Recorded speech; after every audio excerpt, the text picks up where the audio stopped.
Vous êtes con, putain, vous m'avez fait peur. Oh. Non mais ça tourne.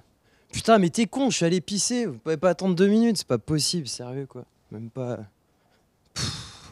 Ah c'est du direct en plus. Génial.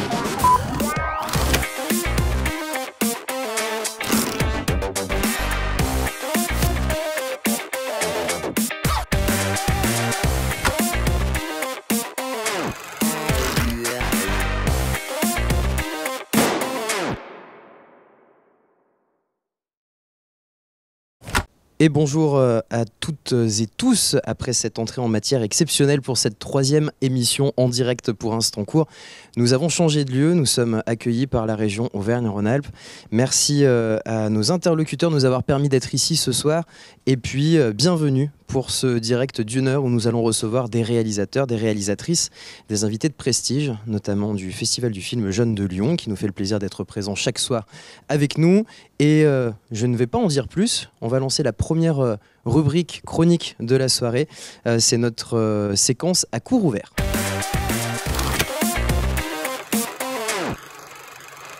La séquence à court ouvert que j'ai le plaisir d'animer aujourd'hui avec Mohamed. Salut Mohamed. Salut. Et bien entendu, notre premier invité de la soirée, il s'agit de Joachim Larieux. Bienvenue Joachim sur notre plateau. Merci, bonsoir. Merci de nous faire l'honneur de venir présenter ton court-métrage qui s'appelle J'ai grandi ici. Un court-métrage que tu as réalisé l'an passé et dont Mohamed va peut-être nous dire un petit mot pour commencer de quoi ça parle. Je vais faire un petit résumé rapide. Oui, alors avec le micro, hein, Mohamed, hein, sinon... C'est l'histoire de Brecky, un jeune homme de 20 ans qui revient dans son ancien quartier pour tourner un film documentaire sur son enfance, mais où personne ne le connaît. Alors, ce court-métrage, est-ce que tu veux en dire un mot de plus par rapport au synopsis pour poser un peu le cadre ? Non. Ouais, enfin, non, c'est très bien. C'est très bien comme ça. Bon, Mohamed, première question. Première question, j'ai trouvé que ton film jouait un peu avec le genre documentaire et un peu côté film de montage. Je voulais savoir comment t'es venu l'idée de faire ça comme ça. Moi, l'idée initiale, c'était quelqu'un en fait qui revient à un endroit et il raconte les souvenirs de son enfance ici. Et c'est vrai que c'est assez drôle parce que personne ne le reconnaît. Et du coup, on se pose un peu la question de savoir est-ce qu'il fait un vrai documentaire ou est-ce qu'il s'invente une vie sur un endroit dans lequel il n'a pas vécu et pourquoi il fait ça. Et voilà, et après le montage, en fait, l'idée c'était que la temporalité du film, le présent se trouve sur la table de montage et on soit avec lui en train de réinventer cette vie qu'il a eue ou pas eue à cet endroit-là, avec les gens qu'il a interviewés quand il est retourné à cet endroit-là. D'accord, merci. Question suivante. Du coup, c'est un film où le protagoniste manipule les images et j'ai trouvé ça intéressant. Est-ce que c'était une façon de montrer comment on peut manipuler des images ou c'était juste pour t'amuser avec cette matière ? Non, c'est vrai que c'était assez intéressant de voir comment aujourd'hui, il y a... En fait, le personnage qui joue dans le film qui s'appelle Brecky, il m'a été aussi beaucoup inspiré par mon ami qui joue dedans, qui s'appelle Léon, qui passe un peu sa vie à se filmer. Et en fait, ce qui est assez drôle, c'est quand on le fréquente au quotidien, on voit ce qu'il filme au quotidien et ce qu'il ensuite montre de ce qu'il a filmé ailleurs. Et du coup, ça venait un peu de là, l'idée avec le montage et ce qu'on montre et ce qu'on montre pas de sa vie. Et voilà. Merci. Et du coup, comme tu as dit, tu l'as fait avec un ami à toi. Est-ce qu'en écrivant le personnage, tu l'écrivais déjà avec Léon en tête, par exemple ? Ou c'est après qu'elle t'est venue l'idée de faire ça avec lui ? Non, pas du tout. Je pense que j'aurais pas pu faire le film sans lui, même de l'inspiration de tout. Le personnage, c'est énormément de lui. Enfin, il a donné beaucoup pour le film et à l'écriture et voilà après. Voilà. Moi, je connais pas très bien le lieu, mais il me semble avoir reconnu quand même légèrement la Cinéfabrique en arrière-plan. Il me semble, un peu le quartier. C'est extrêmement vrai. Ouais, c'est extrêmement vrai. Ah, comme quoi, il y a des éléments réalistes de réalité dans ton film. Alors, je me doute qu'il y a un élément pratico-pratique là-dedans, mais sans doute tu as un attachement particulier aussi pour ce lieu, pour cette école. Est-ce que tu peux en dire un mot ? Ouais, carrément. En fait, l'idée de ce film, donc je l'ai fait dans le cadre de films à tout prix. C'est des films qu'on peut faire à l'école à la fin où on a un peu moins de budget. Et l'idée aussi de ce film, c'était en fait de réussir à faire un film avec assez peu de budget dans un endroit en fait qu'on appelle le bâtiment qui est juste à côté de l'école, où quand on est en troisième année, il y a toute la promotion qui habite là. Et l'idée c'était aussi de capturer cet instant où on habitait tous là. Toute ma promotion, tous les techniciens, techniciennes et comédiens, comédiennes, c'est des gens de ma promo ou de la promo d'en dessous, donc c'est un peu la secte quoi. Et, et voilà, et du coup le lieu c'est un décor super bien puis il y a un vrai endroit de la Sauvagère avec le terrain de basket, le quai, enfin les quais, tout ça. Du coup quand j'ai eu l'idée de se faire ce film, c'était de le faire là aussi pour ça. Oui, c'est un clin d'œil aussi à ton école. Et, ouais. Oui, totalement, ouais. Mohamed? Du coup, pendant le film, j'ai ressenti une grande solitude chez ton personnage. Est-ce que tu peux nous en parler et nous dire ce qui t'a inspiré? Oui, c'est vrai qu'il y a une énorme solitude de ce mec qui vient seul faire ça. Après, pour moi, non, c'était juste dans la construction du personnage. Enfin, s'il y a pas, je vois pas trop. Enfin, je pourrais pas vous dire ce qui m'a inspiré de ça. D'accord. Parce que ce film, c'est aussi un gros film de montage. Ça a dû être compliqué dès l'écriture. Est-ce que tu peux nous raconter comment ça a été un peu les différentes étapes? Ouais, carrément. Déjà, moi, j'aime pas trop écrire, je suis pas très bon. Et en fait, au scénario, déjà, personne comprenait rien. Parce que j'écrivais il passe en accéléré, il revient en arrière. Et puis tout était un peu flou, en fait. L'idée, la façon dont on a tourné, c'est-à-dire que j'avais écrit les séquences un peu des... De toute façon, c'est des interviews que lui fait. Donc, en fait, je prenais les comédiens, comédiennes, on faisait des interviews un peu docu. Après, on avait déjà écrit leur personnage à l'avance, tout ça. Mais en fait, au montage, on a remanipulé ça comme si on était dans le crâne du coup du protagoniste qui est devant sa table de montage. Et lui, qu'est-ce qu'il capture? Qu'est-ce qui ressort de ça? Et qu'est-ce qu'il enlève? Et voilà, et le jeu, c'était un peu au montage de se dire qu'est-ce que lui ne montrerait pas, mais en même temps, qu'est-ce que nous, en tant que spectateurs, on peut voir, qu'est-ce qu'il laisse s'échapper pour qu'on comprenne un peu sa position à lui vis-à-vis de ces gens et de cet endroit. Et voilà. Donc l'importance toute particulière, on le rappelle, du montage. Un moment arrive, tu as une idée en tête, et puis au montage, en fait, tu fais autre chose ou tu changes un peu ton idée. Comment tu t'as travaillé justement cette partie du montage? Est-ce que ça t'a pris beaucoup de temps? Est-ce que tu l'as fait dans un temps condensé? On sait qu'en fonction de la temporalité durant laquelle on monte le film, ça peut avoir un impact dans la façon dont on va raconter l'histoire. Comment tu as travaillé sur cette partie-là? Et en Stall, on en parlait tout à l'heure en plus avec Lisa, Raymond, ma monteuse, on était ensemble, on en parlait. Et en fait, du coup, on a fait tout le film en un été.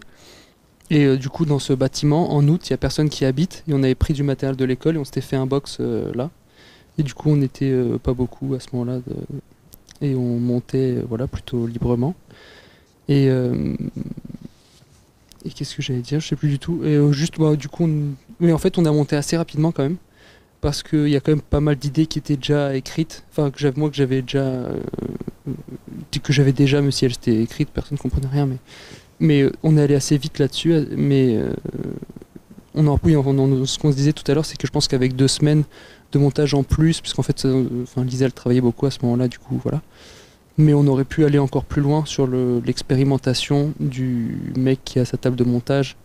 Parce qu'en fait, t'es vraiment très libre, parce que Léon était encore là, donc on pouvait encore enregistrer des voix off, il pouvait encore se passer des choses à la table de montage qui réagissent au rush, tout ça. Et voilà. Mais c'est bien aussi que ce soit arrêté là, parce que vraiment, faut lâcher. Enfin, faut finir, quoi.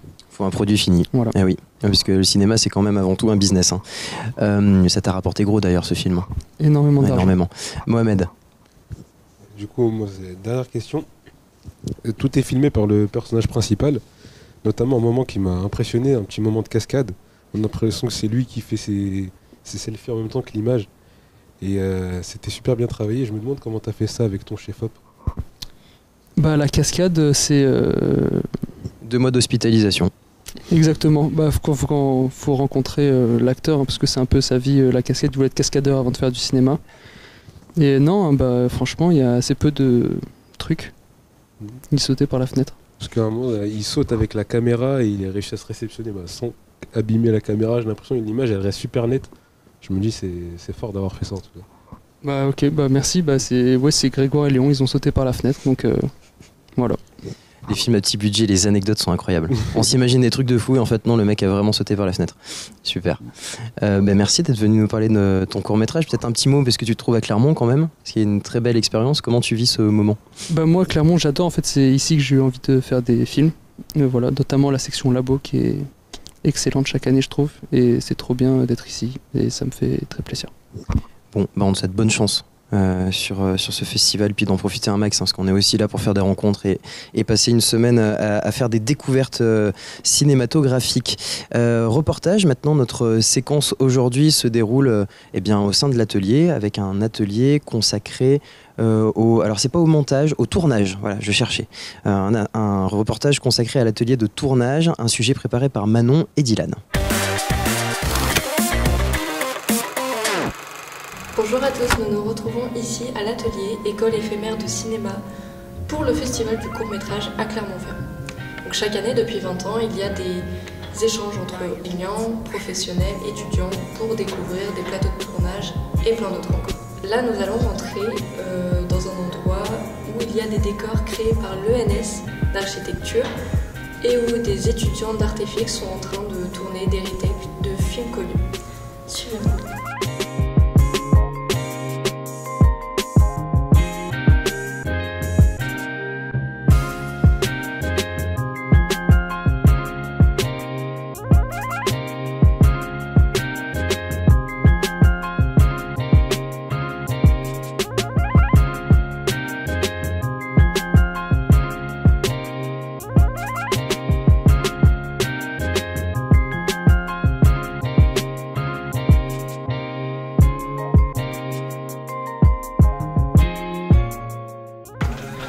Du coup, je vais vous poser quelques questions. Donc, j'aurais aimé savoir, donc c'est vous qui avez créé ce décor, comment vous vous y êtes pris, comment ça s'est passé en fait? Nous, on est étudiants d'Arcy, du Clermont-Ferrand, et plateau de tournage, c'est une optionnelle.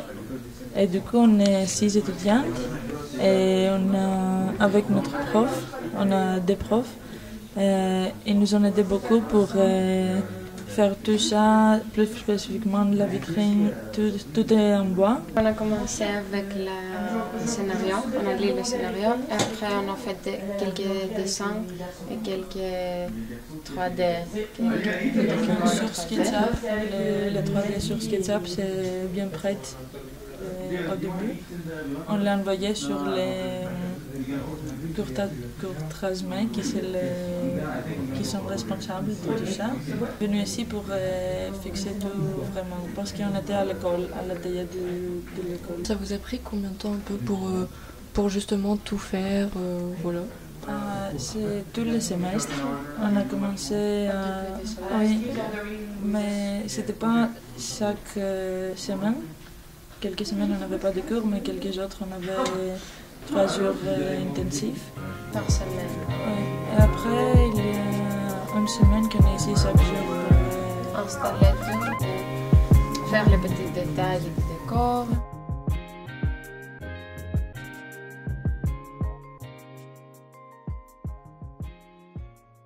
Écoutez, merci beaucoup d'avoir répondu aux quelques questions, vraiment. Et je vous souhaite une très bonne continuation pour tout. Merci. Super, merci. Voilà, merci à Manon et Dylan d'avoir préparé ce sujet. Vous savez que chaque jour, on vous emmène sur le festival à la rencontre, à la découverte d'un certain nombre d'animations en off du festival du court-métrage. Et puis cette semaine, on vous emmènera également du côté du marché pro, comme chaque année, avec un petit sujet pas piqué des hannetons. Alors, c'est la deuxième interview déjà qui commence sur le plateau d'Instant Court. C'est notre séquence à court ouvert.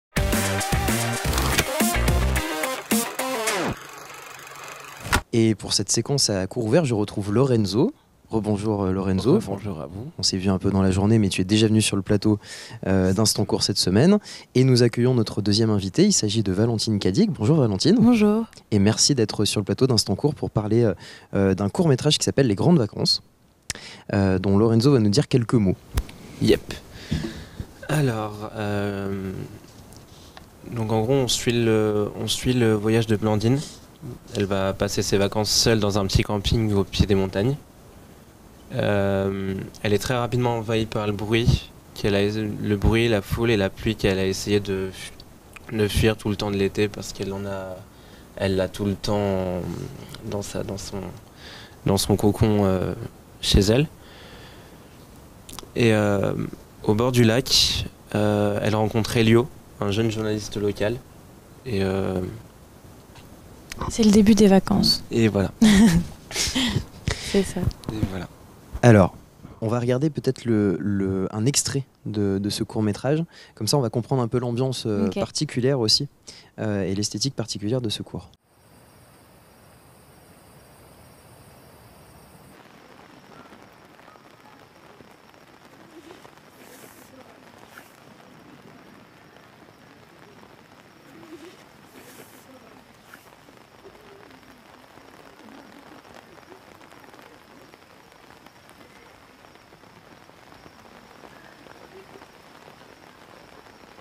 Allô papa?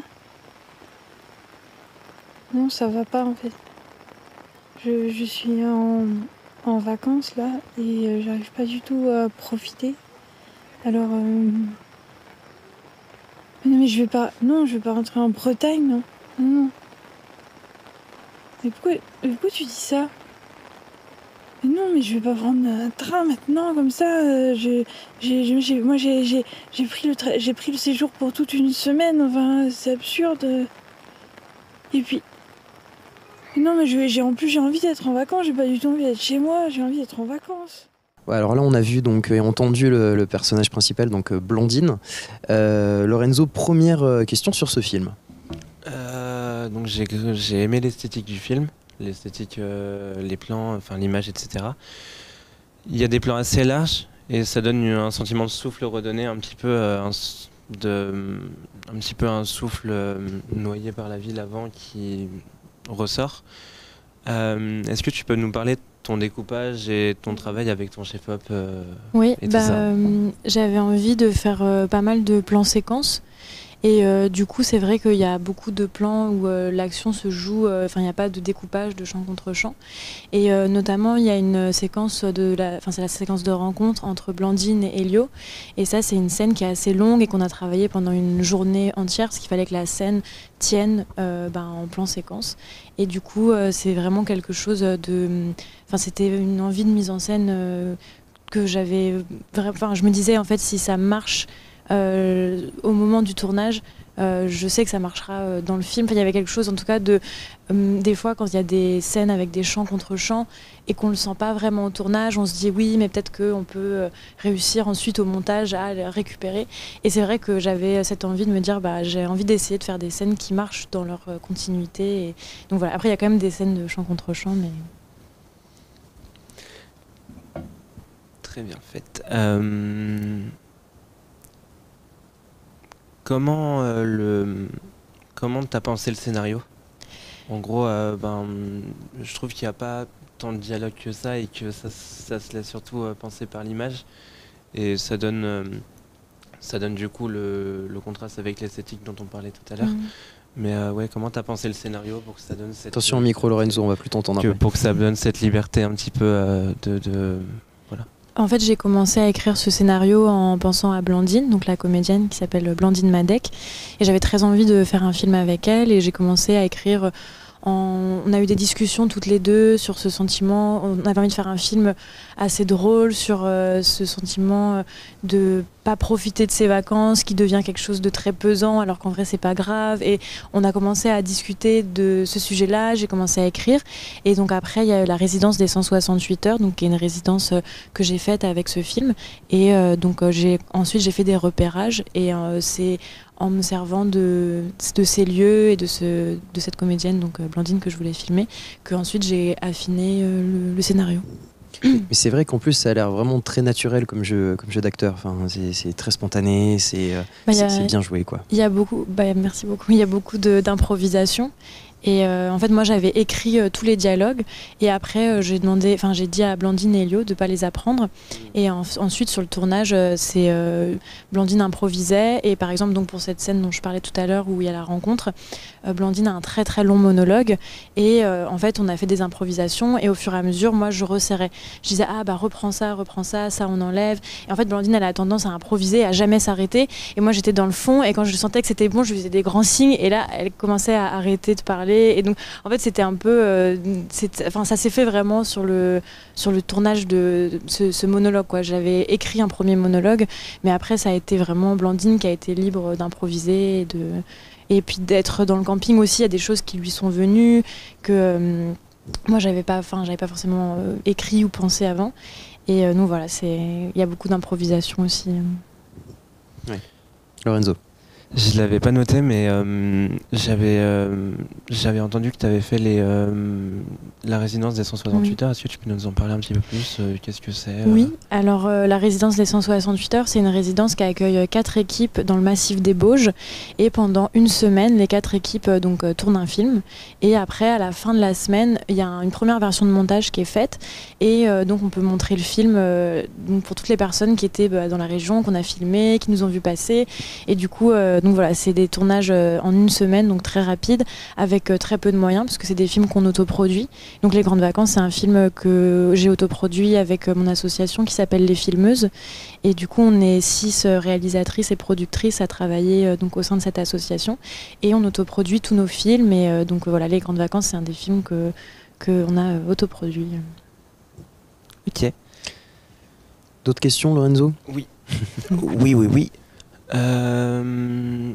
Est-ce que comment s'est passé le casting en gros? Est-ce que les profils ont été durs à trouver ou l'actrice vraiment qui joue Blandine a été une évidence? Du coup, Blandine, j'ai écrit pour elle, donc il n'y avait pas de casting. Et Elio, pareil, comme en fait pour les 168 heures, on devait être des équipes très réduites. Je savais Elio fait du montage aussi, donc Elio a joué et a fait le pré-montage donc dans le cadre de la résidence. Et après, tous les autres comédiens, on les a trouvés sur place. Et moi, ça, c'était vraiment quelque chose que j'aime faire, que j'avais fait dans mon film d'avant, de me servir d'un lieu ou d'un événement. Et après de croiser des personnes et leur proposer de jouer dans le film. Et par exemple, donc pour Les Grandes Vacances, un moment notre voiture est tombée en panne et on était devant chez un homme qui nous a aidés, qui nous a mis de l'essence, et je me suis dit il a un profil intéressant et je lui ai proposé de jouer dans le film. Et du coup c'est lui qui joue la personne qui est à l'accueil au début du film. Et du coup c'est comme ça, c'était vraiment des personnes qui venaient jouer. Et donc Benjamin Martini qui joue la personne à l'accueil, il est très bon comédien et donc c'était une belle surprise. Et en fait il y a quand on filme des gens qui savent pas jouer, qui n'ont jamais fait ça, souvent il y en a, on se rend compte que c'est des acteurs nés, ils sont très à l'aise, ils savent jouer, et il y en a, ils se bloquent complètement, ils sont pas du tout à l'aise.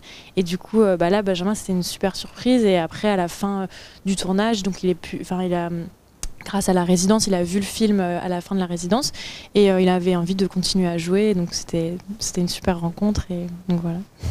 Et surtout qu'il y a des places à prendre, parce qu'on sait que Daniel Craig jouera pas dans le prochain James Bond. Voilà, on va lui dire exactement. J'ai une dernière question. C'est sur les inspirations. Quelles ont été tes inspirations pendant le film? Quels films t'ont inspiré réellement à faire sur le micro, Lorenzo. À faire ce court-métrage? Quelles inspirations ont pu donner lieu à ce court-métrage? Moi j'aime beaucoup, dans mon film il y a la fiction et le documentaire qui se mélangent. Moi j'aime beaucoup les films de Claire Simon et entre autres Le bois dont les rêves sont faits, c'est un film que j'aime beaucoup, qui est sur le bois de Vincennes, où il y a beaucoup de portraits de personnes qui se croisent dans ce bois. Et donc ça c'était un peu mes inspirations pour toute la partie sur les plans un peu documentaires. Et après moi j'aime beaucoup le cinéma de Guillaume Braque aussi. Et donc voilà, j'ai ces 2 réalisateurs qui m'inspirent beaucoup par leur travail. Moi j'ai une petite remarque sur... J'ai le sentiment que c'est un film finalement tout en contraste. Contraste camping, journalisme, contraste vacances un peu oppressantes, alors que normalement les vacances c'est du repos. Et comme tu le disais au début, c'est pas grave si c'est pas le cas, mais normalement c'est ça. Contraste bruit, calme, contraste jour, nuit. C'est quelque chose que tu as travaillé, qui était voulu, toutes ces espèces de contrastes dans le film? C'est vrai que ça amène une certaine matière. Enfin, par exemple, moi, il y a un contraste que je trouve assez important dans le film, c'est celui entre Elio et Blandine. Et il y a quelque chose entre ces deux personnages. Et en fait, je les connaissais très bien. Elio et Blandine, c'est des amis. Et enfin, eux ne se connaissaient pas. Et c'est vrai que je ne savais pas vraiment ce que ça allait donner. Et ça a été très intéressant de voir Elio, qui est un peu une force tranquille, très posée, très ancrée. Et Blandine, qui est complètement dépassée par ces événements. Et du coup, ça marche bien et ça amène de la comédie. Et c'est vrai que j'avais quand même envie qu'il y ait de la comédie dans ce film, et donc ces contrastes-là amènent forcément le fait d'en faire des caisses à des moments, ça amène de la comédie au film. Mais après il y a aussi, j'avais pas envie que le film soit que là-dedans, et le personnage de Blandine est assez complexe aussi, mais donc voilà, je sais pas si j'ai répondu à la question. Complètement. Et alors, un petit mot quand même, parce qu'on est à Clermont sur le festival du court-métrage. On le dit souvent ici, mais c'est le plus gros festival de court-métrage au monde. C'est le 2e en France derrière Cannes en termes d'entrée. Comment on se sent quand on est ici, au contact de dizaines, de centaines de réalisateurs, de réalisatrices? On fait des rencontres. Est-ce que cette semaine, elle est un petit peu hors du temps quand on est réalisatrice? Oui, c'est assez. Enfin, je me sens très chanceuse d'être là. Je suis très heureuse et c'est très impressionnant. Moi, j'ai fait la projection dans la salle Cocteau avant-hier, et c'est vrai que c'est une salle qui est immense. Et c'est vrai que c'était vraiment très impressionnant.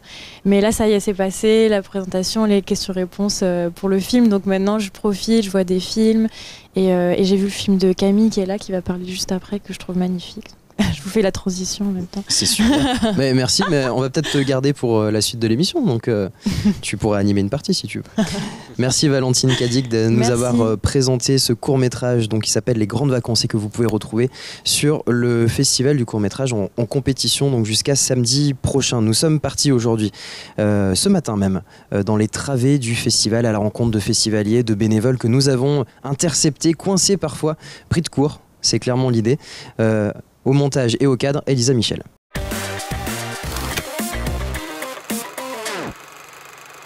Ça y est, on est de retour? Oui, je vois ça. Ça fait chier, hein. Pourquoi? Parce qu'à chaque fois, on vient foutre la merde. Oui, mais bon, maintenant c'est un peu connu, quoi. T'es connu comme le loup blanc. On cherche Manuel Valls, parce qu'on sait pas où il est passé. C'est vrai que ça fait un moment que personne l'a vu, il a disparu. On va essayer de le retrouver. On cherche Manuel Valls, vous auriez pas des nouvelles, vous l'auriez pas croisé? Moi, je l'ai pas vu passer. Ah non, on l'a pas vu, non, du tout. Je t'ai pas dit, depuis l'année dernière, j'ai adopté un cochon.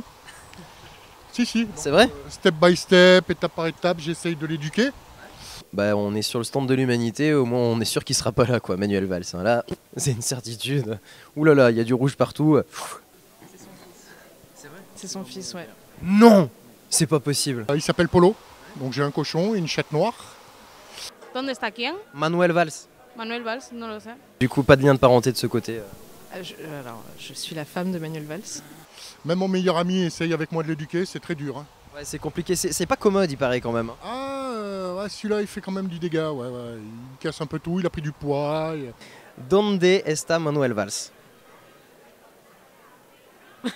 Gran pregunta. Pregunta a los catalanes. Donde está Manuel Valls?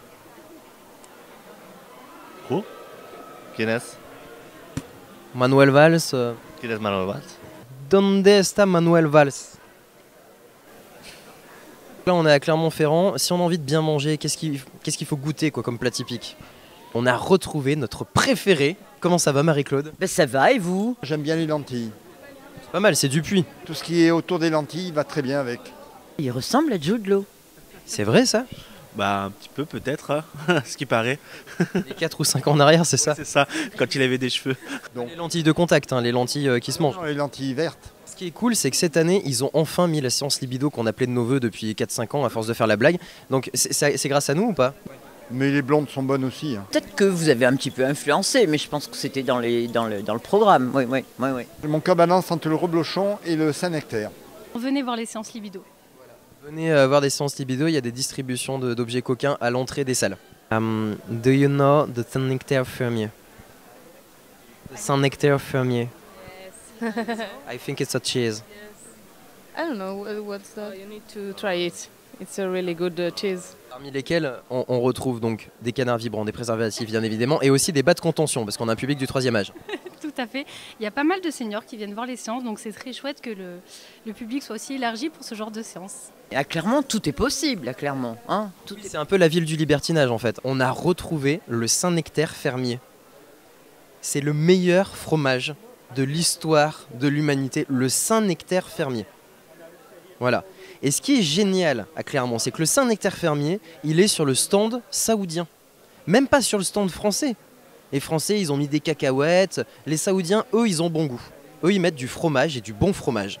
Il fait froid dehors, mais il fait chaud dans nos cœurs. Et voilà, c'est le festival du court-métrage de Clermont. Donc on boit festival, on mange festival, on vit festival et ça réchauffe. Merci Michel et Jackie. Voilà, effectivement, même s'ils sont un peu dans la tourmente, on les salue. Et puis on est de retour sur le plateau en direct. Je suis avec Lucille sur ce petit espace duo. On est bien ici, hein? Ouais. Ouais, il a été installé par la prod. Merci à Abel et Romain pour ce travail d'orfèvre. Tu es venu nous parler d'un court-métrage qui s'appelle Derrière la nuit. Et je pense que c'est bien à propos vu le cadre que Abel et Romain nous ont concocté. Est-ce que tu peux nous dire déjà de quoi ça parle? C'est signé Jean Decré. Oui. Donc c'est l'histoire de Julie. C'est une jeune photographe qui a un don, un peu comme un don de médium. Et elle peut capturer grâce à son appareil photo des personnes qui sont décédées. Donc Julie, elle se rend dans sa maison familiale car elle vient de perdre sa mère et elle y rejoint son frère et son père. Et elle souhaite absolument prendre une photo de sa mère qui est décédée, mais elle se confronte à des réticences de son père. Donc j'ai choisi ce court-métrage car j'ai été plongée dans l'histoire dès le début. Il nous tient en haleine tout le long. Il y a un côté un peu angoissant et on retient son souffle en même temps que les acteurs. Car le processus pour qu'on puisse voir les personnes décédées, c'est de retenir sa respiration tout le long. Et ça m'a rappelé l'histoire de la photographie. Au début de sa création, il y avait beaucoup de personnes qui avaient peur que quand on prenne une photo, notre âme soit capturée. Et ça fait aussi penser au mouvement spirit qui émerge au milieu du 19e siècle et qui signifie pouvoir voir l'invisible. Il y a des photographes qui prennent alors, tels que Julie, des photos des esprits et puis qui les vendent par la suite. Voilà. Alors, ce qui est intéressant dans ce cours, c'est que bien sûr, il y a un travail sur les contrastes, etc. C'est aussi surprenant parce qu'il y a un travail sur les dialogues ou plutôt sur l'absence des dialogues. Qu'est-ce qui, toi, t'a plu particulièrement ? Moi, ce qui m'a plu dans le court-métrage, c'est qu'il est super riche, à la fois dans l'esthétique, dans le son et dans le jeu des acteurs. Le son, il est très travaillé et c'est ce qui donne une grande intensité au film. Il y a des sonorités, des musiques qui sont angoissantes et de suspense. Et il y a un jeu entre le silence et le bruit. Et il y a tout un processus qui se répète à chaque fois qu'il y a l'arrivée des défunts. L'ambiance sonore des arbres, du vent par exemple, elle s'atténue jusqu'à disparaître. Et c'est comme si le temps s'arrêtait. Le lieu, la forêt, la nuit, ils participent aussi à l'angoisse. Il y a un aspect très réaliste dans ce court-métrage et assez intemporel.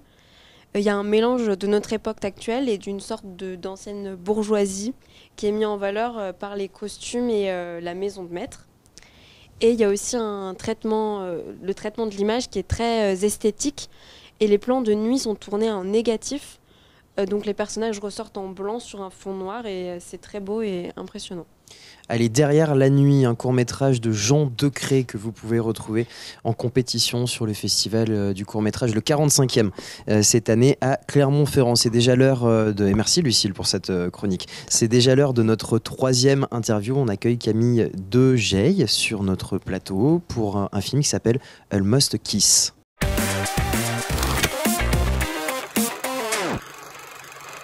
Merci Camille d'être sur notre plateau. J'espère que j'ai pas écorché votre nom. Parfait. Bon, ça va.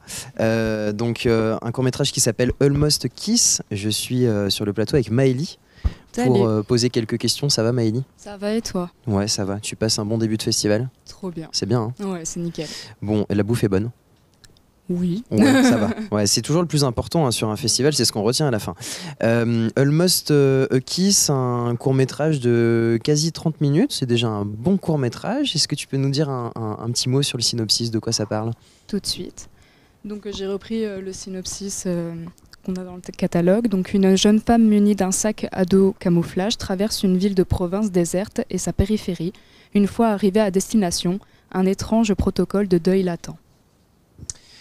On regarde un extrait, peut-être, de ce court-métrage, un extrait de Almost Kiss.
D'un seul coup, vous êtes entré dans la clandestinité, dans quelque chose qui est absolument interdit et qu'il faut dire absolument à personne. Donc, psychologiquement, vous changez. En plus, en fait, le premier braquage que j'ai fait, j'ai failli me faire prendre. En fait, pour tout vous dire, j'ai braqué ma propre agence. Donc j'étais grimé, tout ça, mais il y a quelqu'un à l'agence qui a dit « Mais ça ressemble à nos clients, ça. » Vous avez mis une perruque? Oui, j'ai mis une perruque, une fausse moustache. Là, bon. C'est presque du grand guignol, en fait. Hein. C'est complètement... c'est pas du tout professionnel.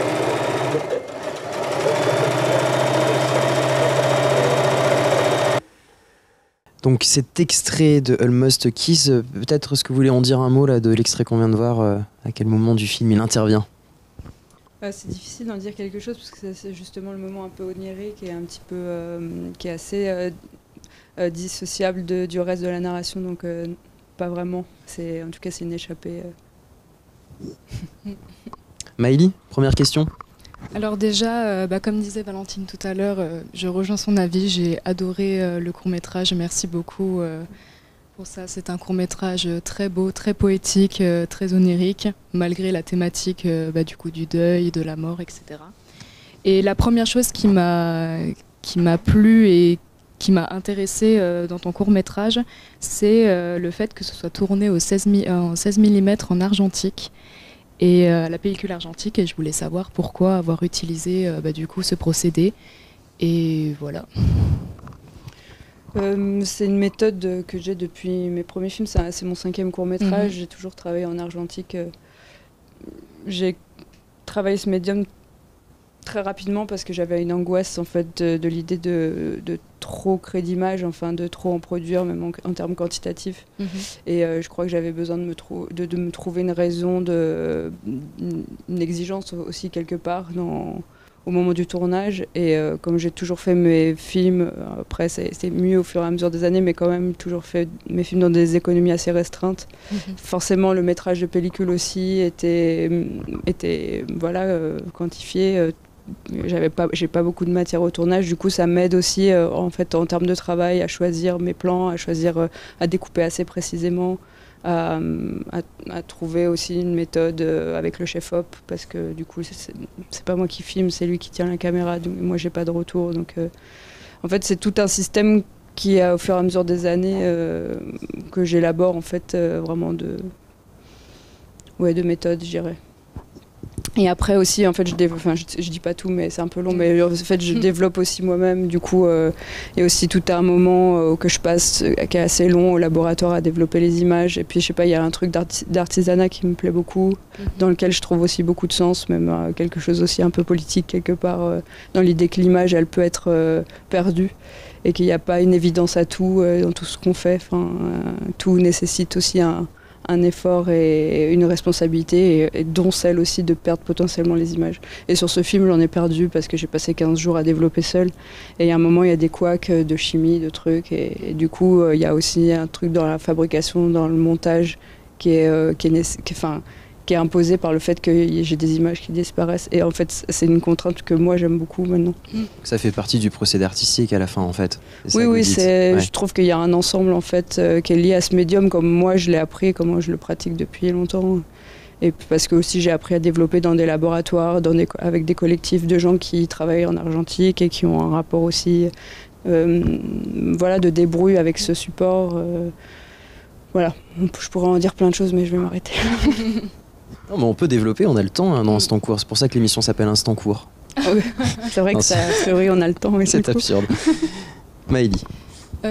Du coup, je voulais juste rebondir sur, comme tu disais, tu as eu un chef-op, du coup tu as une équipe, puisque c'est toi qui joues le rôle principal, puisque du coup c'est une histoire que tu as vécue. Et je voulais juste savoir, j'ai remarqué que au tout début, le personnage est quand même se fond un petit peu dans la masse. Nous sommes dans un personnage qui déserte dans la rue, qui a un masque en plus du coup le temps des Covid, il me semble. Et je voulais savoir, vu que c'est ton histoire, est-ce qu'il y a aussi une volonté que les gens se reconnaissent aussi dans ce personnage, ou tu as voulu vraiment raconter ton histoire dans le côté où, vu que c'est des habits très neutres qui sont dans la masse, je voulais juste savoir. Tu veux dire, c'est un peu anonyme comme ça? Oui, voilà, c'est ça. Je pense pas à ça, j'avoue, quand l'idée qu'on puisse faire une projection, en fait, bien sûr, j'imagine quand on fait des films, il y a toujours, particulièrement quand c'est porté par un personnage, il y a toujours l'idée que quelqu'un va s'identifier, clairement. Après, il y avait plusieurs questions en une, mais je sais pas de quoi tu veux qu'on parle, mais sur le terreau un peu autobiographique, ça, de toute façon, c'est pareil, ça fait partie de mon travail en général. En fait, je pars toujours d'événements vécus que, en fait, je réécris et que je remets en scène complètement. Voilà. Enfin, je sais pas quelle était exactement la question, mais...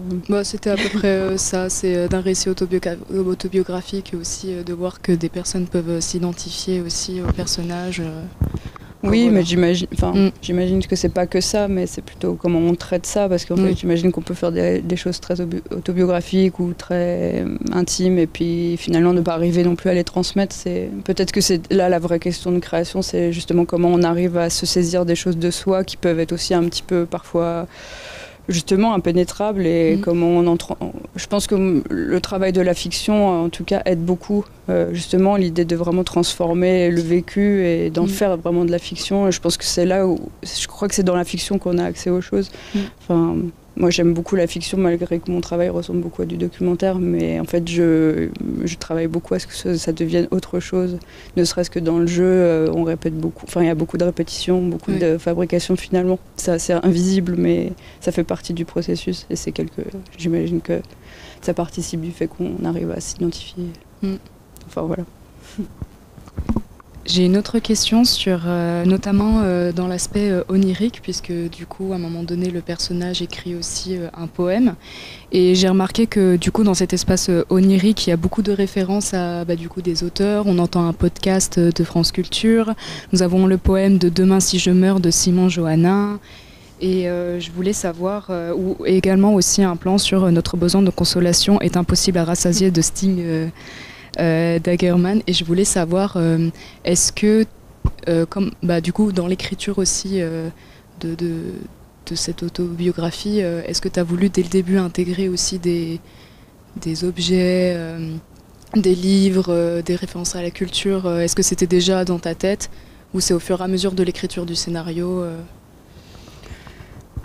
Cette espèce d'échappée onirique, c'est aussi un vrai moment de solitude par rapport à ce personnage. Enfin, c'est un moment où on le saisit dans une intimité, aussi un moment de confinement. Enfin, même si c'est pas explicite, c'est aussi des moments qu'on a tous vécus. Et en fait, le fait de ramener des références, c'est juste en fait la nourriture de la vie en général. En fait, et ce qui est là quand il n'y a pas grand-chose. En fait, la solitude s'éténue aussi comme quelque chose à représenter.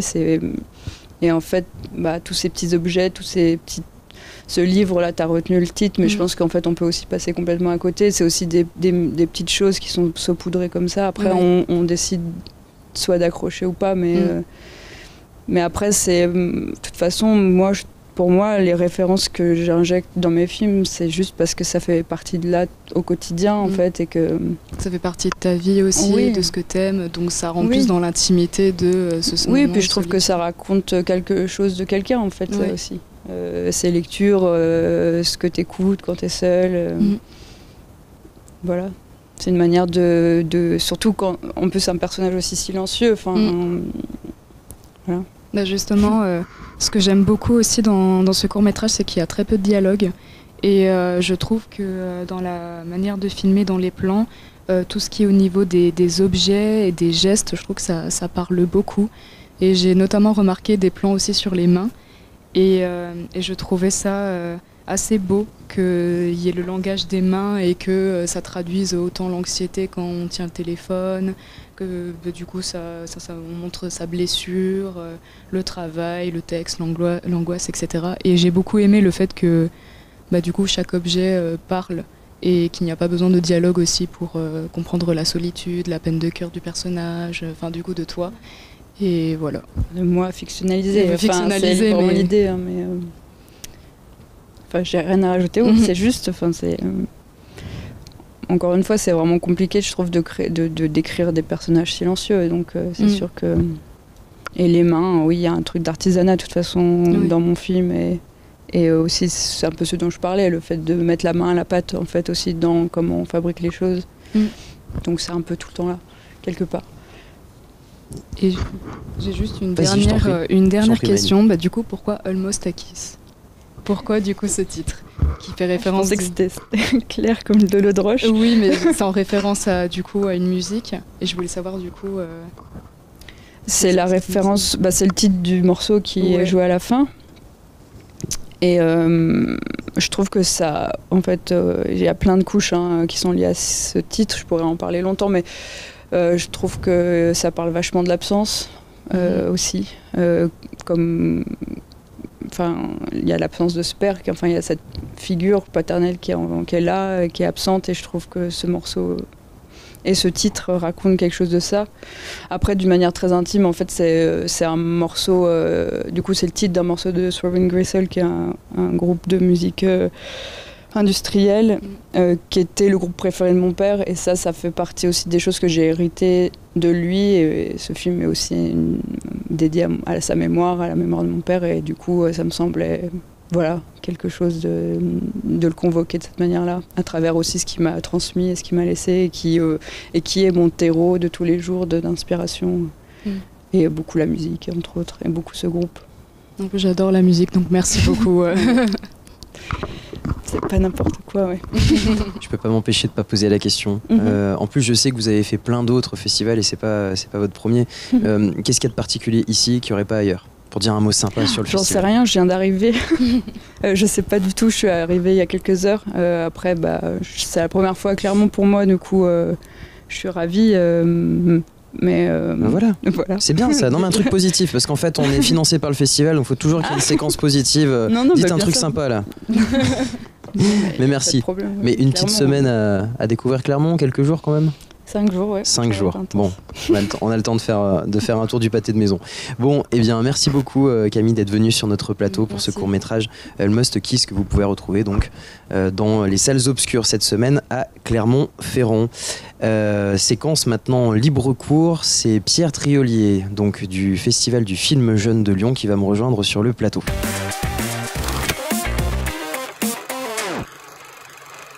Et Pierre Triolier, DG du festival. DG, c'est ça, hein? Ouais, tu veux qu'on se redécale? Ouais, on se redécale tous les deux. Ouais, on va se décaler tous les deux. On a un peu plus de place, donc prenons-la. Nouveau DG, je sais plus, tu changes de poste tous les ans. Délégué général du festival, ouais, depuis 2 ans. Là. Depuis 2 ans, ça claque, le temps passe vite. Hein. Ouais, c'est ça. Donc on rappelle, des gros partenaires d'Instant Court, et puis à l'année on travaille avec vous sur plein de projets. On va bientôt coloniser la Lune ensemble. Et oui, ça fait plaisir. Mais Mars aussi, parce que la Lune, ça a déjà été fait, du coup. Oui, voilà, c'est vrai. Ouais, Mars. Eh bien, Pierre, merci déjà d'être sur le plateau. Tu es venu nous parler du projet que vous menez avec le Festival du film jeune de Lyon et une sorte de consortium, pour le dire ainsi, qui s'appelle Talent Connection. Talent Connection, voilà, c'est ça. En bon français. Qu'est-ce que c'est et pourquoi ce dispositif ? Alors déjà, je voulais m'excuser parce que je suis arrivé aujourd'hui, j'ai pas eu le temps de voir de film. Donc en effet, le but qui était de parler d'un film au départ, je peux pas le remplir, mais ça, on reverra ça pour le reste de la semaine. Et ensuite, ouais, en effet, Talent Connection, donc Talent Connexion, bref, on dit comme on veut. C'est un dispositif qui a été mis en place par le marché du film court, donc le Short Film Market en français également. Qui est donc la partie pro du Festival du film court de Clermont-Ferrand, qui est aussi, au même titre que le festival, un des plus gros, enfin le plus gros marché du monde sur la question du court. Et du coup, Talent Connection, donc ça a été mis en place l'an dernier. Le but, c'est que le marché du film court invite des structures qui accompagnent l'émergence dans le cinéma, dans l'audiovisuel, et chaque structure, en gros, paye un droit d'entrée quelque part et amène 5 talents qui viennent pitcher des prochains projets.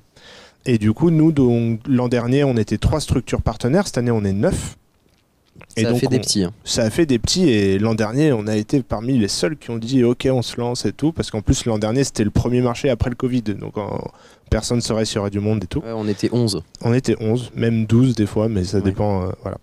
Mais du coup, le principe, c'est que nous, on va avoir 1 heure, donc 1 heure de pitch dans laquelle on va ramener ces talents. Et donc, nous, ces talents, comme on est un festival de court-métrage également, c'est des réalisateurs, réalisatrices qu'on a sélectionnés l'année dernière et que là on a gardé cette année en leur proposant en fait de venir pitcher leur prochain projet. Et donc ils sont au nombre de 6 de mémoire, dans lesquels il y a notamment Isabelle Morel, qui est une étudiante de la première promo de la Cinéfabrique, par exemple, mais on a également Théo Laglisse, Alejandro Bordier, qui est un luxembourgeois, Louis Douillet, comme son nom l'indique, voilà, Elena Foxa, et un duo de réal ensuite entre Lucille Parras et Claire Vallès, et Lucille Parras, celle qui avait fait le court-métrage Godzalina. Je ne sais pas si vous voyez, c'est un court-métrage féministe d'animation en stop-motion. Et du coup, donc c'est 5 personnes. Alors ça se passe mercredi à 18h au marché. Alors il faut avoir une accrète marché pour y aller. Ils et elles vont pitcher leur prochain projet. Donc nous, on les accompagne. Et puis toute la semaine, les matinées, ils ont des workshops, des ateliers, des rencontres avec des prods. Voilà quoi. Le but, c'est qu'ils repartent avec des nouveaux partenaires, des diffuseurs, des producteurs, selon ce qu'ils cherchent. Donc ça marche en plus. Et en plus ça marche, ouais. L'an dernier ça marche. Non, l'an dernier, après c'est surtout en fait l'idée de créer des rencontres. Disons que en fait chaque personne qui est passée l'an dernier, en sortant de la séance de pitch, a eu au moins 3 ou 4 rendez-vous avec différentes personnes. Donc c'est l'idée quoi, c'est l'idée du marché du film. Plus efficace que Tinder quoi. Plus efficace que Tinder, je vous conseille de pitcher en festival, en vrai, on chope plus. Et alors, donc, est-ce que tu as un projet parmi ceux de l'an passé dont tu veux parler, un film qui t'a particulièrement plu? Eh ben, en fait, il y en a un. Alors c'est pas un projet. Le projet est pas terminé encore. C'est pour ça que je parle de projet. Ouais. C'est ça. Et du coup, c'est un qui est porté par Lockman Barry. Lockman, il me semble qu'il était venu l'an dernier à Instant Court. C'est possible. Qu'il avait été venu parler de ce qu'il faisait. Et en fait, Lockman, c'est plus parce qu'il a un univers vraiment à lui et qui est hyper. Alors, c'est un réalisateur de films d'animation. Donc, c'est en fait basé autour de sa création graphique, de lui, sa personnalité, son univers. Et en fait, l'enjeu pour nous, en l'amenant, on avait un peu peur parce qu'on se disait, en fait, c'est quelque chose de très personnel, très artistique. Et en fait, c'est pas forcément quelque chose sur lequel un producteur va se dire, oh là là, j'ai envie de produire son truc et tout. Et surtout que c'est quelque chose qui souffre un peu de la discussion qu'on peut avoir avec un producteur, qui va souvent être un aller-retour entre ce que le producteur attend, ce que le réal veut, etc. Et en fait, il a fait des super rencontres de gens qui ont été bouleversés et conquis par son univers. Donc en fait, pour l'instant, en tout cas, il est en bonne voie, autant du côté diffusion que du côté production, d'arriver à monter ses projets comme il l'entend, quoi. Et ça, c'est une super nouvelle pour nous. Justement, avec le FFJL, Festival du film jeune de Lyon, il vaut mieux le dire à la française, non? Oui, FFJL. Ouais, quel est votre rôle? Parce qu'au départ, votre rôle, c'est vraiment pour un révélateur de talent, de projet. C'est un festival avec une compétition, bien sûr. Maintenant, on a l'impression que vous allez de plus en plus vers la partie accompagnement. Vous en faisiez déjà, mais là, vous engouffrez à l'intérieur. Est-ce que c'est l'idée maintenant d'avoir vraiment un pilier accompagnement jusqu'à la diffusion et pas seulement de prendre des projets finis? C'est une vraie question qu'on se pose. C'est pas acté en tout cas sous cette forme. Pour l'instant, nous on reste sur, en fait, à partir entre 2 éditions du festival. Donc le festival a lieu en septembre. On va en fait avoir un rôle d'accompagnement des réalisateurs, réalisatrices. Même des fois, nous on s'en sert aussi pour les faire revenir, pour les refaire revenir pour présenter leur premier long métrage ou des choses comme ça. Mais en tout cas, ce qui est sûr, c'est que un festival de court métrage, il y a plein de gens qui en font, notamment la métropole lyonnaise, elle est pleine de festivals de court-métrage.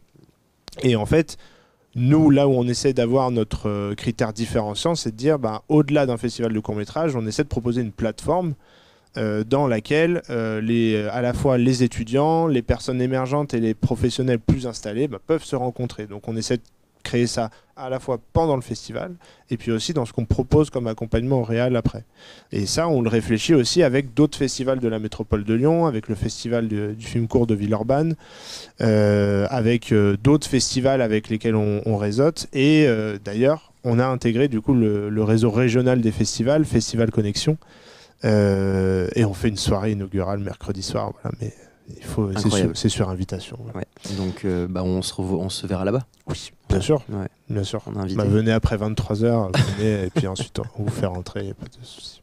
Oui, et puis juste un petit mot, parce qu'effectivement tu disais qu'à Lyon, en tout cas dans la métropole lyonnaise, il y avait beaucoup de structures. C'est vrai qu'il y a un vrai écosystème favorable au cinéma. Alors bien entendu, parce que l'héritage lyonnais, c'est les Frères Lumière et pas que.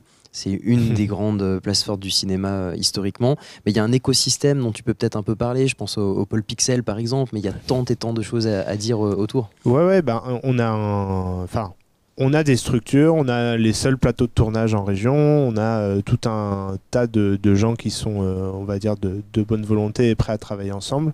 Et en fait, il y a des structures, donc comme le pôle Pixel, je précise, c'est là où je travaille, donc c'est pas hyper neutre. Question tout à fait biaisée. Voilà. Mais du coup, il y a des structures comme le pôle Pixel dont l'objectif sont de faire en sorte qu'on crée toutes les conditions pour que ces personnes-là puissent bien travailler ensemble. Que ce soit des étudiants en fin d'études, que ce soit des gens en sortie d'études, que ce soit des professionnels installés dans le métier depuis 15 ans. Et donc nous, on va essayer de travailler en agrégeant tous ces gens ensemble. Et ça prend un peu écho avec ce qu'on fait au festival. Enfin, ça reste aussi de l'accompagnement de professionnels sur différents... Alors du côté du pôle Pixel, on va plutôt accompagner les gens sur les questions économiques, sur les questions de leur statut, de développer pour qu'ils soient sereins en fait sur leur emploi. Du côté du festival, ça va vraiment être une démarche de cinéphile et de coup de cœur en fait, et d'avoir des gens qu'on sélectionne à un moment donné et qu'ensuite on va avoir plaisir à suivre. Et je précise d'ailleurs que le Festival du film jeune, on ouvre notre appel à films mercredi 1er février jusqu'à fin mai et fin juin sur 3 compétitions. Les autoproductions, les films d'école, je regarde la Cinéfabrique, mais voilà, vous êtes concernés, et les premières productions professionnelles, c'est-à-dire les films produits professionnellement dans lesquels c'est un des premiers films du réalisateur ou de la réalisatrice. Bon, et ben on suivra ça avec attention, et puis tous ceux qui nous écoutent, si vous avez un film à déposer, candidater, c'est le moment, mercredi. C'est ça. 1er février. Et pendant un mois, ça coûte que 2 € au lieu de 5. Donc, et après, les prix augmentent. Ouais. C'est ça. Voilà. Ça reste un business, de toute façon. En effet, c'est vrai. Merci Pierre d'être venu sur le plateau d'Instant Court pour cette carte blanche du festival du film jeune de Lyon. C'est la dernière chronique, la dernière rubrique de la soirée. C'est mon moment court-circuit.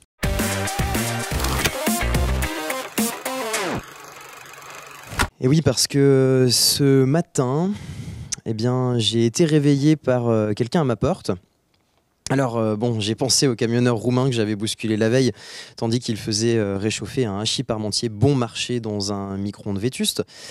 C'était mon heure. Dans ma tête, j'imaginais déjà Smolos défoncer la porte de ma petite chambre et venir me tirer jusque vers les sanitaires avant de me mettre la tête dans la cuvette des chiottes pour me faire boire abondamment une eau souillée par des dizaines d'allers-retours de ses camarades de route. Quel ne fut pas mon soulagement quand j'ai entendu la voix si caractéristique d'Abel, notre technicien, m'incitant très fermement à sortir de mon lit confortable et réconfortant. Car Instant Court implique une mobilisation à toute épreuve et notre équipe technique est préparée. Romain et Abel sont expérimentés et armés, ça je peux vous le dire. Ils ont déjà réalisé de nombreux événements incontournables comme le Festival de la Croûte organisé par l'EHPAD de Saint-Rémy du Pegno en 2020, le 3e raid vélocycle en solitaire de l'association Paysans Pakistanais en 2021, mais surtout la célèbre foire à la terrine de veau, au cours de laquelle on peut assister à la non moins fameuse soirée guinguette où se produit tout le gratin de la scène franchouillarde. On y retrouve ainsi les chants de campagne de Josiane Canon de Rouge, l'harmonica audacieux de Bernard Sauciflard et le mythique orchestre senior Riccardo Rémy. Ce soir, Instant Court n'en reste pas moins le terrain de prédilection de ces joyeux et compétents techniciens et nous sommes heureux de pouvoir compter sur eux, je peux vous le dire. Ça rassure tout le monde. Il faut dire que le samedi soir, leur samedi soir en l'occurrence, a été plutôt mouvementé. Après avoir dégusté des mets goûteux à la cafette, nos 2 compères ont eu la mauvaise surprise de découvrir que leur voiture avait été braquée. Et c'est une histoire vraie.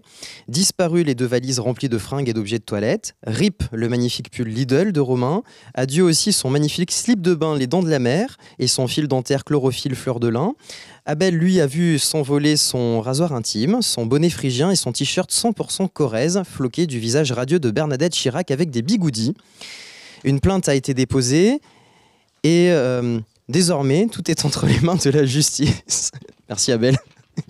Une chose est certaine, les ravisseurs sont repartis avec un butin estimé à près de 11,50 €. Félicitations à eux. À la pause déjeuner, nous avons pu nous promener un peu aux abords du festival pour prendre la température. Avec Elisa, nous avons arpenté les trottoirs dans l'espoir de faire des rencontres avec des femmes mûres de la région et nous n'avons pas été déçus. Au coin d'une ruelle discrète, nous avons fait la connaissance de Valérie, une carrure imposante, des bras de déménageur breton et des tempes de rugbyman. Elle a les yeux revolver, elle a le regard qui tue, elle a tiré la première, m'a touché, c'est foutu. Je tombe sous le charme de Valérie. Cette femme d'expérience ne sait rien de moi et pourtant, déjà, elle m'enlace de tout son être. Elle m'étreint si fort que je perds connaissance quelques instants. Quand je rouvre les yeux, Valérie est partie et avec elle, et son odeur testostéronée, le mot est compliqué à dire, hein, tous mes rêves d'amoureux et mon portefeuille. Flûte alors, la gare s'est servie de moi. Toutes les mêmes. Elisa me remonte le moral et me dit « une de perdue, 10 de retrouvée ». Je suis rassuré, mais pas tout à fait convaincu. Alors, Elisa me tire par le bras vers la salle de rédaction dans laquelle j'écris cette chronique et me suggère de reprendre mes esprits. Il est tard, il faut travailler. Je m'y remets, je prends des notes, je prépare les films du jour. Je sais qu'il faut remettre ma tête en ordre, mais je vois que le temps passe.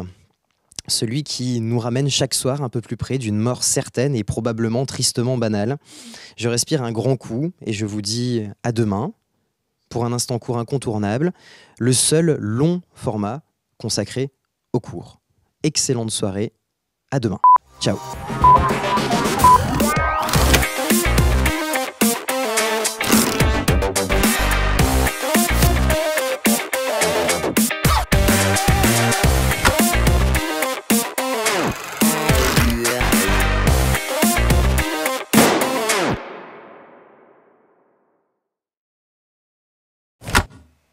Les gars, vous avez pas vu mes clopes?